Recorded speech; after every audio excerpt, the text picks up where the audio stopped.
Hello guys, welcome back my YouTube channel. So આજે અમદાવાદમાં પહેલી વાર એવો સારો એવો વરસાદ પડ્યો છે.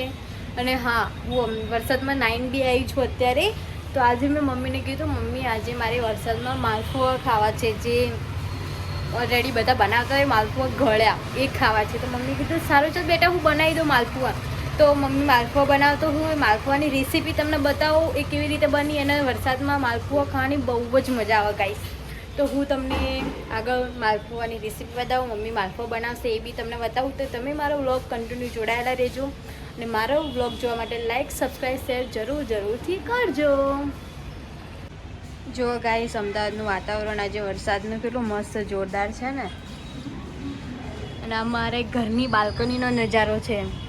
અહીંયા બેસીને મસ્ત નજારો જોવા મળે. રોજ નીચે જવાની જરૂર બી ના પડે ગાઈસ. જો ગાઈસ, મમ્મી માલપુઆની તૈયારી કરે હ.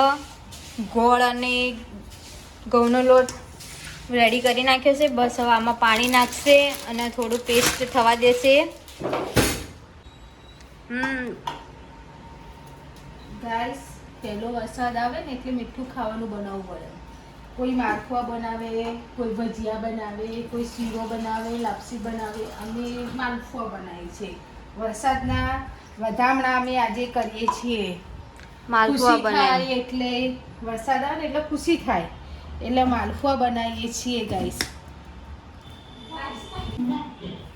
ગાઈસ, આમાં થોડી વરિયાળી બી નાખવાની તો ટેસ્ટ મસ્ત આવે. ઇલાયચી બી નાખી શકો, તમારે જે નાખવું એ નાખવાનું. ગાઈસ, અમે લોકો પહેલા વરસાદમાં માલપુઆ બનાવીએ, એ બી ખાવાની મજા આવે, કારણ કે જગન્નાથપુરીના પ્રસાદ બી માલપુઆનો હોય છે. એટલે અમે લોકો માલપુઆ બનાવીએ પહેલા વરસાદમાં. ગાઈસ, આને બરોબર હલાવવું પડે, કારણ કે આમાં એકદમ રગડા જેવું કરવું પડે. અંદર કોઈ ઘટ્ટા બી ના રહેવા જોઈએ, કારણ કે એના લીધે લોટ રહી જાય તો મજા ના આવે ખાવાની. તો એને બરોબરનું હલાવીને કાઠું કરવું પડે, તો જ એનો સારો ટેસ્ટ આવે ને ખાવાની મજા આવે.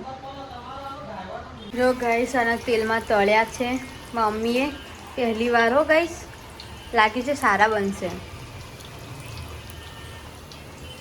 તો જલ્દી આના ગાઈસ તવીમાં કરવા પડે, બટ મારી મમ્મી વળી તેલમાં તળી નાખ્યા.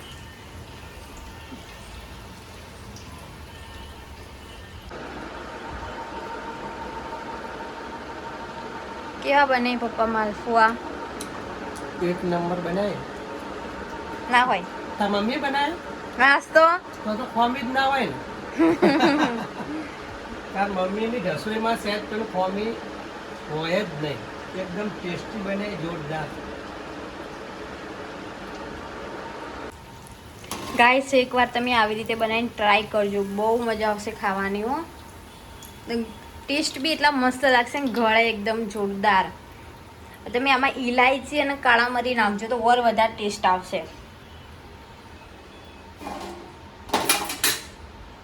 જો મારા માટે મારી મમ્મી બનાવે છે, મસ્ત બનાવજો હો ને, બધા જાડું ના કરતી.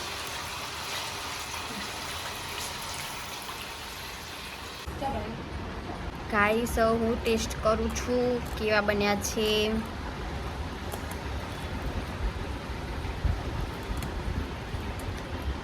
બહુ ગરમ લાગે, બહુ જ ગરમ, એટલે તૂટતું નહીં આવતું.